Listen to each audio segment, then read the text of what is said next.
अरे बच्चों, आज हम कर्क रेखा के बारे में जानने वाले हैं कि कर्क रेखा क्या होती है, कहाँ से निकलती है और कितने देशों से होकर के निकलती है, कितने महाद्वीपों से होकर के निकलती है और भारत के कितने राज्यों से होकर के कर्क रेखा निकलती है। तो इन सभी पहलुओं पर आज हम चर्चा पर चर्चा करने वाले हैं। तो इस वीडियो को आप ध्यान से देखना, आपका कॉन्सेप्ट क्लियर होने वाला है।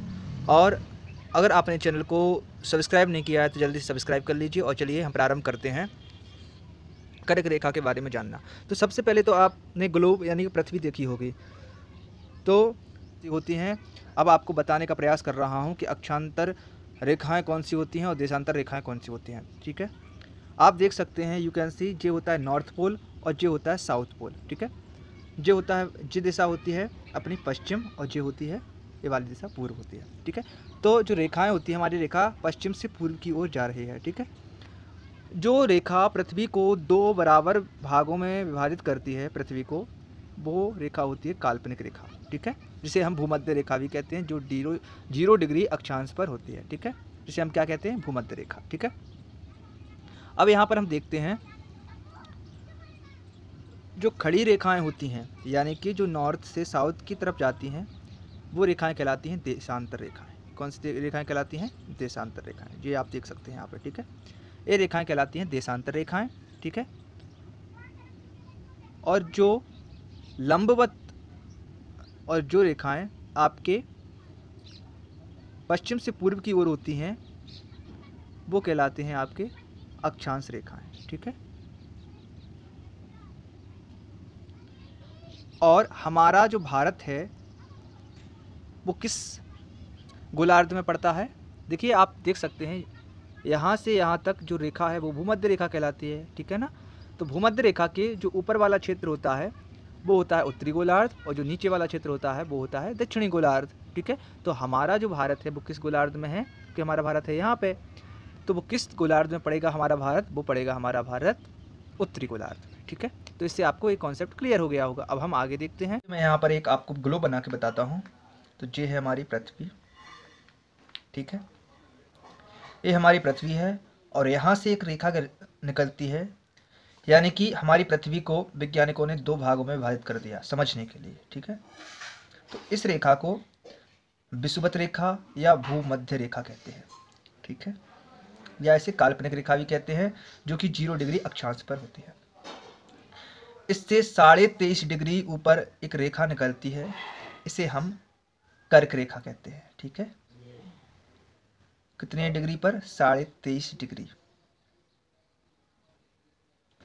और नीचे की तरफ 23.5 डिग्री नीचे जब जाते हैं तो यहाँ पर एक रेखा निकलती है जिसे हम मकर रेखा कहते हैं। कौन सी रेखा कहते हैं? मकर। ये है भूमध्य या फिर विषुवत रेखा, ये कर्क रेखा है अपनी। और यहाँ ऊपर जब हम 66.5 डिग्री ऊपर जाएंगे तो यहाँ पर होता है आर्कटिक वृत्त, और यहाँ 66.5 डिग्री नीचे जाएंगे तो यहाँ पर होता है अंटार्कटिक वृत्त। ठीक है, ये होता है आपका नॉर्थ पोल, ये होता है आपका साउथ पोल। ठीक है, तो विषुवत रेखा जो कि हमारी पृथ्वी के बीचों बीच से गुजरती है, तो इस वाला क्षेत्र कहलाता है आपका उत्तरी गोलार्ध, और इस वाला क्षेत्र आपका कहलाता है दक्षिणी गोलार्ध। ठीक है, अब जो कर्क रेखा है जो कि 3 महाद्वीपों से होकर निकलती है। ठीक है, 3 महाद्वीप से होकर निकलती है और 17 देशों से होकर के यह रेखा गुजरती है। ठीक है, अब आप थोड़ा सा अनुमान लगाइए, जैसे कि हमारी कर्क रेखा कहाँ पर है? यहाँ पर। जब यह रेखा, जब सूरज कर्क रेखा पर होता है तो भारत कहाँ है? कर्क रेखा में स्थित है, बीचों बीच। कर्क रेखा के बीच, भारत के बीचों बीच से कर्क रेखा गुजरती है। ठीक है, तो सूर्य यहाँ है, तो जब सूर्य कर्क रेखा पर पड़ेगा तो यहाँ तापमान कितना होगा? ज़्यादा होगा ना। तो 21 जून का जो दिन होता है वो वर्ष का सबसे बड़ा दिन होता है। ठीक है, और जो सूर्य है वो उत्तरायण होता है और दक्षिणायन होता है, यानी विषुवत रेखा में प्रवेश करता है, उसके बाद कर्क रेखा में, और फिर विषुवत रेखा से फिर मकर रेखा में प्रवेश करता है, यानी उत्तरायण और दक्षिणायन होता रहता है। ठीक है, ऊपर नीचे होता रहता है। इसी के कारण ऋतु परिवर्तन भी होता है और मौसम भी परिवर्तन होता है। ठीक है, अब 21 जून के बाद जब यह विषुवत रेखा में प्रवेश करता है 3 महीने बाद, ठीक है, यानी कि 22 सितंबर को, ठीक है, 22 सितंबर को प्रवेश करता है विषुवत रेखा में, तो यहाँ पर क्या होता है, दिन और रात बराबर हो जाते हैं। ठीक है, अब 22 सितंबर के बाद 3 महीने बाद यानी कि 22 दिसंबर को वह मकर रेखा में आ जाता है। मकर रेखा में 22 दिसंबर को आ जाता है, तो यहाँ पर क्या हो जाता है, यहाँ पर जो कर्क रेखा है वहाँ का तापमान कम हो जाता है और मकर रेखा का तापमान अधिक हो जाता है। इसलिए जब 22 दिसंबर को तक आता है तो यहाँ जो दिन है वो सबसे छोटा हो जाता है, क्योंकि सूर्य क्या है, कर्क रेखा से काफ़ी दूरी पर है। ठीक है, इसलिए 22 दिसंबर का जो दिन होता है वो सबसे छोटा दिन कहलाता है। ठीक है, वर्ष भर का।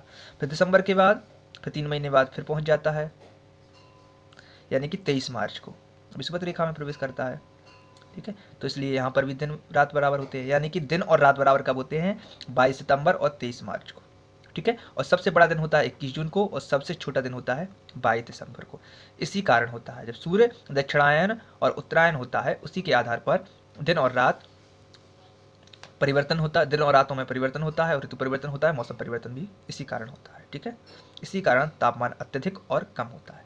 तो ठीक है, इतना कॉन्सेप्ट हमने क्लियर कर लिया। अब हम जानेंगे कि कर्क रेखा कितने द्वीपों से होकर निकलती है, कितने महासागरों से होकर निकलती है।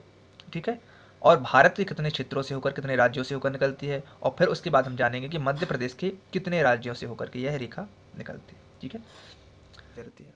तो कर्क रेखा 3 महाद्वीपों से होकर के गुजरती है। कौन कौन से, नॉर्थ अमेरिका, साउथ अमेरिका यानी उत्तर अमेरिका, दक्षिणी अमेरिका, अफ्रीका महाद्वीप और एशिया महाद्वीप। ठीक है, तो सबसे बड़ा महाद्वीप कौन सा है आपको बता दें, सबसे बड़ा महाद्वीप है एशिया महाद्वीप, फिर उत्तरी अमेरिका, सबसे बड़ा महाद्वीप कौन सा है, एशिया महाद्वीप, फिर अफ्रीका, फिर उत्तरी अमेरिका, दक्षिणी अमेरिका, यूरोप, ऑस्ट्रेलिया और यहाँ पर अंटार्कटिका। अंटार्कटिका महाद्वीप में बर्फ जमी हुई, इसलिए यहाँ पर जीवन संभव नहीं है। ठीक है, अब आगे हम देखते हैं कि ऐसा कौन सा महाद्वीप है जहाँ से कर्क रेखा, मकर रेखा और विषुवत रेखा है, तीनों रेखाएं गुजरती हैं। तो वो महाद्वीप है अफ्रीका महाद्वीप। अफ्रीका महाद्वीप से यहाँ से कर्क रेखा गुजरती है, यहाँ से विषुवत रेखा यानी भूमध्य रेखा गुजरती है और यहाँ से मकर रेखा, यानी तीनों रेखाएं यहाँ से निकलती हैं। अब हम बात करते हैं कि कर्क रेखा कितने देशों से होकर के निकलती है। ठीक है, तो यहाँ पर उत्तरी अमेरिका की बात करते हैं।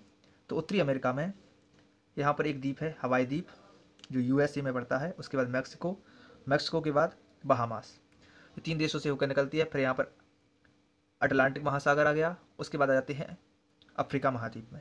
अफ्रीका महाद्वीप के 7 देशों से होकर के कर्क रेखा निकलती है। कौन कौन से, पश्चिमी सहारा, मार्तिनिया, माली, अल्जीरिया, नाइजर, लीबिया और मिस्र। ठीक है, यहाँ से होकर के निकलती है। ठीक है, उसके बाद यहाँ पर एक देश पड़ता है, कौन सा देश पड़ता है, यूएई, संयुक्त अरब अमीरात, यहाँ से होकर के भी कर्क रेखा निकलती है। ठीक है, फिर भारत में एंटर करती है। तो भारत के कितने राज्यों से होकर कर्क रेखा निकलती है, बताइए जल्दी। भारत के 8 राज्यों से होकर के कर्क रेखा निकलती है। मैं अभी आपको बताने वाला हूँ, 8 राज्यों से होकर के निकलती है कर्क रेखा। उसके बाद बांग्लादेश, म्यांमार, चीन, ताइवान और उसके बाद प्रशांत महासागर से होकर के कर्क रेखा निकलती है। ठीक है, अच्छा, भारत की ऐसी कौन सी नदी है जहाँ से कर्क रेखा उस नदी को 2 बार काटती है। जैसे कोई नदी है ऐसे, तो उसको 2 बार ऐसे कर्क रेखा काट देती है। ठीक है, तो वो नदी है माही नदी। कौन सी नदी है, माही। माही नदी कैसी नदी है जिसे 2 बार काट देती है। जब नदियों के बारे में हम एनालिसिस करेंगे, भारत की नदियों के बारे में, तब हम जानेंगे। ठीक है, अभी आप इतना जान लीजिए। ठीक है, अब हम बात करते हैं भारत की। अब हम भारत की बात करते हैं कि भारत में जो कर्क रेखा है वो कितने राज्यों से होकर निकलती है। तो भारत के 8 राज्यों से होकर के कर्क रेखा निकलती है। ठीक है, अब 8 राज्य कौन कौन से हैं जहाँ से होकर के कर्क रेखा एंटर करती है। तो जो कि कर्क रेखा है वो भारत के बीचों बीच से होकर के निकलती है, हम सब जानते हैं। तो यहाँ से एक रेखा खींच दूँ मैं, तो भारत के कितने राज्यों से होकर निकलती है आप अनुमान लगा सकते हैं। आप देख सकते हैं यहाँ पे गुजरात, राजस्थान, मध्य प्रदेश और छत्तीसगढ़, झारखंड, पश्चिम बंगाल के बाद यहाँ पर बांग्लादेश में एंटर करते हुए त्रिपुरा और मिजोरम। ठीक है, ये 8 राज्य ऐसे हैं जहाँ से होकर कर्क रेखा निकलती है। और राजस्थान एक ऐसा राज्य है जहाँ से कर्क रेखा की जो लंबाई होती है वो सबसे कम है, और मध्य प्रदेश राज्य में कर्क रेखा की जो लंबाई है वो सबसे अधिक है। ठीक है, तो ये हमने भारत के बारे में जाना। ठीक है, अच्छा, कर्क रेखा की जो टोटल लंबाई है वो कितनी है? वो है 40,076। ठीक है, जो कर्क रेखा की जो इस भूमंडल पर, पृथ्वी पर जो टोटल लंबाई है वो 40,076। तो मध्य प्रदेश के 14 जिलों से होकर के कर्क रेखा निकलती है। ठीक है, कौन कौन से हैं हम अभी जानने का प्रयास करते हैं। तो सबसे पहले है रतलाम, उज्जैन, शाजापुर, सीहोर, भोपाल, विदिशा, सागर, सागर के बाद दमोह, जबलपुर, कटनी, उमरिया और शहडोल। ये 14 जिले हैं जहाँ से होकर के कर्क रेखा मध्य प्रदेश राज्य के 14 जिलों से होकर के यह निकलती है। ठीक है, तो अगर आपको हमारे द्वारा दी गई जानकारी पसंद आई हो तो इसे अपने दोस्तों के साथ शेयर कीजिए और सब्सक्राइब करना मत भूलिए वीडियो को। और आप 1-2 बार इस वीडियो को अवश्य देखना, जिससे आपको अच्छे से समझ में आ जाएगा और ये चीज़ें आपको याद हो जाएंगी। तब तक के लिए आप सभी का धन्यवाद। Have a nice day. Wish you all the best. Thank you.